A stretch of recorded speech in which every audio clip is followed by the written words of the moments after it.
महाराष्ट्र की महाराष्ट्र के शहर उदगीर के शेख अबू सुलेमान मोहम्मद ने मध्य प्रदेश के इंदौर में मुनक्किद होने वाली भाई बॉक्सिंग एसोसिएशन चैंपियनशिप में सिल्वर मेडल हासिल कर लिया है। आपको बता दें कि शेख अबू सलेम मोहम्मद ने ईरान, श्रीलंका और इंडोनेशिया के खिलाड़ियों को शिकस्त देकर ये तमगा हासिल किया है।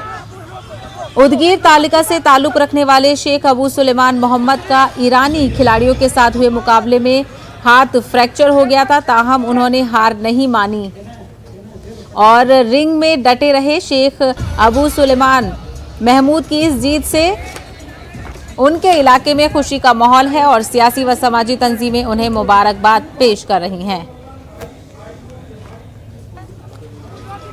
तो इंशाल्लाह मैं इस देश का नाम करूंगा और इंशाल्लाह इंडिया का नाम मैं ज़रूर बुलंद कर रहूँगा इस गेम को लेकर और स्पोर्ट को लेकर। मेरी विनती है कि मेरे संजय बंसोड़े साहब जो राज्य मंत्री हैं, इन्होंने इस उदगीर शहर में स्पोर्ट्स के ग्राउंड लाए और स्पोर्ट्स का कोई एक नया डेमो पेश करे और इस स्पोर्ट को उन्होंने आगे बढ़ाए। हमारी इतनी ही विनती है और हमें साथ दे।